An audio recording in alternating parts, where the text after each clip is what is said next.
Hello guys! Welcome. Tingnan natin kung kaninong energy to. Be open-minded po, hindi po halos lahat makaresonate. Thank you nga po pala sa mga nagsusubscribe, sa mga bumabalik. Maraming pong salamat. Give me the message for collective. Kanina tong mapipick up nating energy. Pwedeng sa'yo, pwede rin sa person mo, or pwede rin sa inyong dalawa. Okay? Start na tayo. Kaninong energy to? Give me the message. Kaninong energy to? So, lumabas ang Nine of Swords, the Emperor, the Queen of Swords, upright, Six of Wands reverse, then the Ace of Pentacles upright, then Six of Swords. Merong Hierophant dito, no? Excuse me. The Hierophant reverse, Temperance. Hierophant upright, ayan, pasensya. And the Temperance upright. So, meron dito na Three of Cups reverse and the Four of Wands upright. So Knight of Cups upright, King of Cups upright, and the Strength. Okay? Ayan. So meron akong nakikitang Scorpio, Pisces, Cancer, Leo, Aries, Gemini, Libra, and Aquarius, Sagittarius, and Aries. Okay? So may Virgo, Capricorn, Taurus dito. Malakas yung Taurus, malakas yung Sagittarius, malakas yung Leo. Okay? So, dito, no, nakikitaan ko dito. Dito sa unang spread ng card, okay? Lumabas yung Nine of Swords upright. Malinaw na pareho pa kayong ginugulo ng connection na to. Okay? Ito na yung nakikita ko, no? Hindi pa tapos sa isip at puso yung ang isa't isa. Okay? Kahit gusto mong kalimutan tong tao na to, may mga gabi pa rin na bigla mo tong naiisip at ganun din siya. At, ayun. Ito lang nakikita ko dito, no? So, dito, lumabas yung The Emperor upright. Nakikita ko dito na ito yung taong gustong magmukhang matatag. Yung bang tipong pinipilit niyang kontrolin ang sitwasyon, pero sa totoo lang, hindi niya mapigiling, yung tipong hindi niya mapigilan, ayan. Hindi niya mapigilang isipin ka, okay?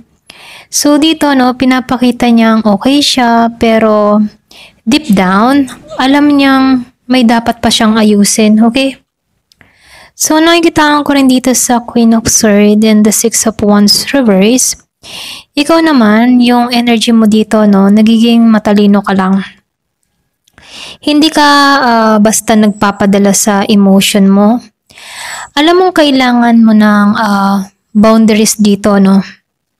Pero kahit ganun, may part pa rin sa'yo na curious kung babalik pa ba tong tao na to or magbabalik pa tong connection na ito sa inyo, okay? So, nakikita ko dito, meron ditong curious na magbabalik pa ba sa tamang panahon tong connection na to, okay? So, dito, lumabas din yung Six of Wands reverse. Dito sa spread ng card na to, no? So, sa ngayon, itong taong ito, yung bang tipong, wala pang closure, walang panalo sa inyong dalawa rito. Para bang pareho kayong nag-aantay kung sino yung unang lalapit, okay?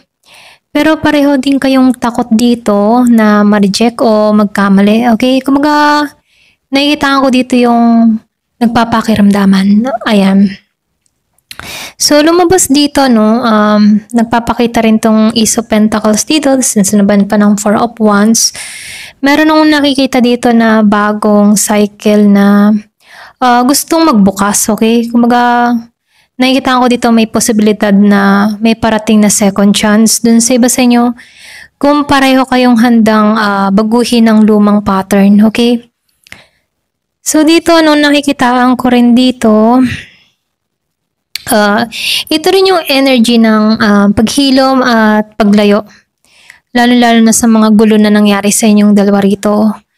So, lumalabas dito na yung iba sa inyo, maaaring isa sa inyo ang lumayo para ba mahanap yung kapayapaan. Pero, hindi ibig sabihin, tapos na, ganyan. So, lumalabas lang na kailangan lang ng espasyo para maayos yung energy ng bawat isa, okay? So, lumabas din dito yung The Hierophant. So dito, no, lumabas siyang naka-upright. So nakikitaan ko dito yung spiritual lesson, okay? Ito ba yung connection na yung tipo na tinuruan ka kung paano magmahal ng mayroong talino, okay? Hindi lang basta yung emosyon, ganyan. Maring soulmate mo to or karmic connection ang nangyari sa inyong dalawa dito. Kasi nakikitaan ko dito, meron ditong unfinished spiritual contract, okay? So, meron pang hindi tapos sa inyong dalawa rito. So, sinabayan din dito ng Temperance and the Three of Cups reverse, okay? So, nakikitaan ko dito, yung mga tipong pinapaalala or yung tipo na pinapaalala ni universe na yung oras, okay? At healing, yung kailangan, okay? Pwedeng hinihilom ka muna, ganun din siya. Pwedeng kayong dalawa parehong nasa healing process, okay? So, dito, hindi pwedeng pilitin, ganyan. Yung halimbawa gusto mo lang, hindi pwedeng ganun. Dapat pareho kayong naghilom dito, ganyan. So, kailangan mo munang magbalanse ng enerhiya mo. Okay? Hindi lang ikaw, pati siya. Dapat pareho kayong balance yung energy nyo rito. Kasi dito, lumabas yung Three of Cups reverse. So, nakikita ko dito, no, dati may mga taong nakikialam sa sitwasyon nyo, ganyan, or naggulo ang samahan ninyo, okay? Ngayon, pinapakita ng barahan na kailangan ng maturity bago muling magtagpo, okay? So, yung iba sa inyo, no, sinasabihan dito, kaya nasira yung connection dahil maraming may ayaw, maraming kumukontra, or pwede rin maraming nakikisawsaw, okay? Sa connection nyo kung bakit, or pwede rin pumatol kayo sa mga nakisawsaw dito, no? Pwedeng iba sa inyo, pwedeng immature pa kayo nung time na yun, okay? So, lumabas dito yung Four of Wands, ano? Mayroon pang pag-asa ng reunion or reconciliation dito kasi lumabas yung Four of Wands. Lalo na kung nakikita mo yung 111, 222, 444. So, malaking impact yun, no? Yun yung angel number sign, okay, na meron ditong nostalgia, merong napagtatanto-tanto, merong napagninilay-nilay, ganyan, okay? So, dito, merong pag-asa na magkita kayong dalawa rito, pero dapat, yung bang tipong dapat ito ay nakabatay sa stability nyong dalawa, okay? Yung pagiging tapat nyo sa isa't isa, ganyan, hindi na takot or obsession yung mangyayari, kundi yung totoo kayo sa bawat isang nararamdaman. Yung totoo yung nararamdaman nyo sa bawat isa, ganyan. Okay? So, dito, no, lumabas tong Knight of Cups and the King of Cups. So, dito, no, nakikitaan ko rito, pareho naman siyang naka-upright dito. So, ito yung magandang senyales dito eh.